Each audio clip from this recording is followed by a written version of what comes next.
Moin Moin und herzlich willkommen zu einer neuen Folge von MACianer TV. Der neue Mac Pro kommt und wie ihr vielleicht schon wisst, haben wir schon bei verschiedenen Herstellern über Neuheiten nachgefragt und was die sich von dem Launch des neuen Mac Pro versprechen. In dieser Folge geht es um AVID. Für alle, die AVID nicht kennen, AVID stellt die professionelle Videoschnittsoftware Media Composer und das Audio-Tool Pro Tools her. Aber die haben auch professionelle Storage-Lösungen wie die Nexus-Serie.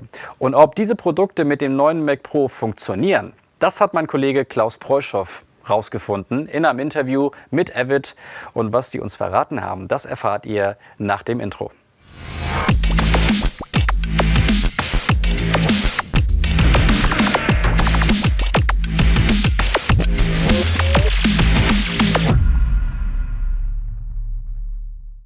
Hello people from the MACianer blog. We're here again to shine a light on the new Mac Pro, and today we have a guest from the East Coast, from the Boston area, from the famous AVID company. It's David Colantuoni. I hope I spoke it right. David, could you introduce yourself a little bit? Yeah, you're good. Colantuoni, it's close enough. Yeah.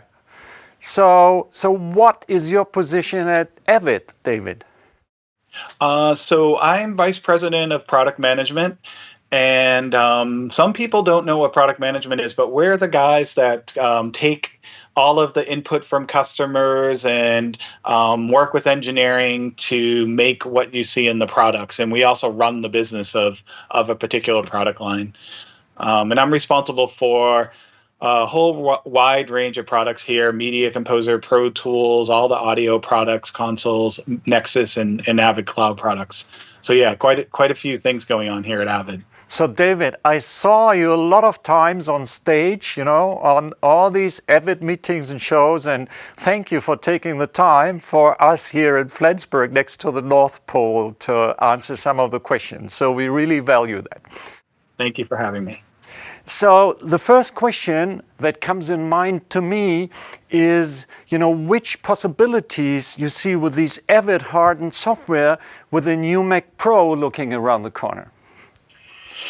Yeah, well, wow, we're as excited for the new Mac Pro as I think some of the user community is, and we see a lot of possibilities that are wide-ranging from audio and video functionality. And so I think, the first thing that comes to mind that happened, and we were so happy to be a part of this, was that we were part of the actual Mac Pro announcement with Apple.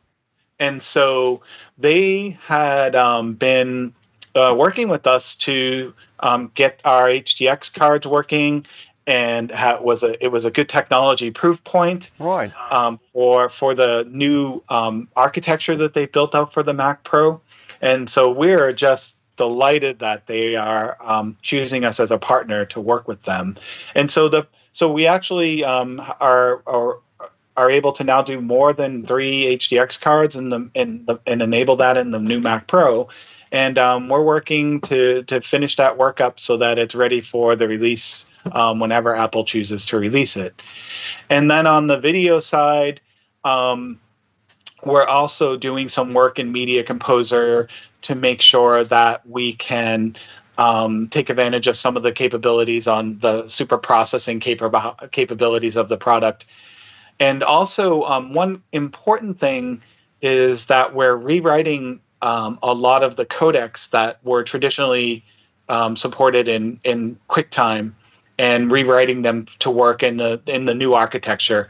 And that means that you're going to see a lot of performance improvements and things like that when working with heavyweight codecs like H.264 and so forth.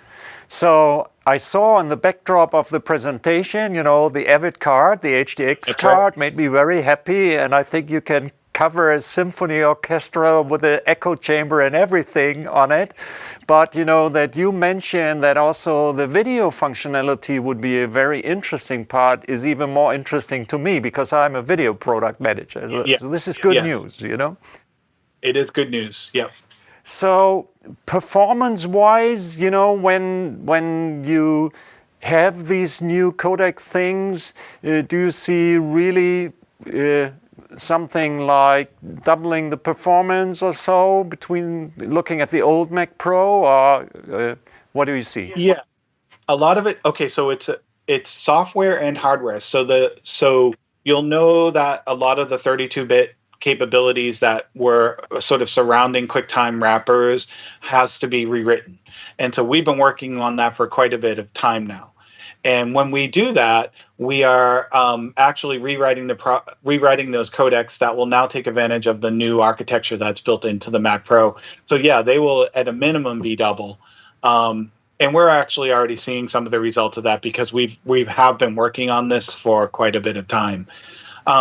Then the next thing we want to look at is things like the graphics rendering and processing of effects and things like that. We can also there's a whole new architecture that's outlying in Catalina and the Mac Pro that we can take advantage of too. So yeah, that is one thing people don't understand about Media Composer is that is a constant development effort. When we are working to take a new architecture for CPU or GPU processing, we're constantly doing that work. And so when a new architecture comes up like the Mac Pro, we can then take great advantage of it. So we're pretty happy that we're seeing some of the performance improvements so far with our beta testing. Yeah. So another question, and I'm not sure you can answer it already. So there is these new Afterburner cards, an interesting part of the new Mac. Is there any chance that now or in the future we as AVID users would have a chance to tap into these capabilities? Can you say something to that? Oh boy. I guess that. So I think so. Here's the best way of saying it. We're talking to Apple about some of the capabilities that we could use that could definitely advantage our products. And so we're absolutely excited about the capabilities that are built into Afterburner, and we believe that there's a path for us to do some advanced technology.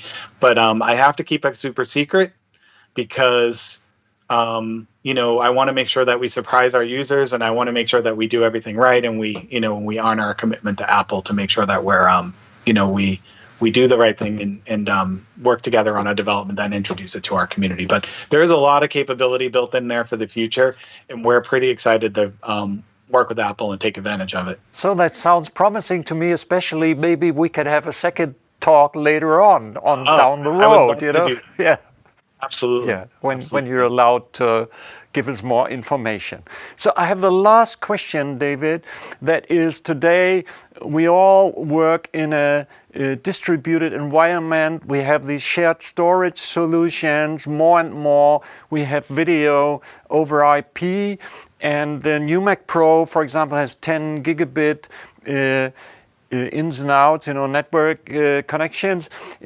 How does that sit in the landscape of your MEM products, in the landscape of the Nexus shared storage products? Does that give us some possibilities?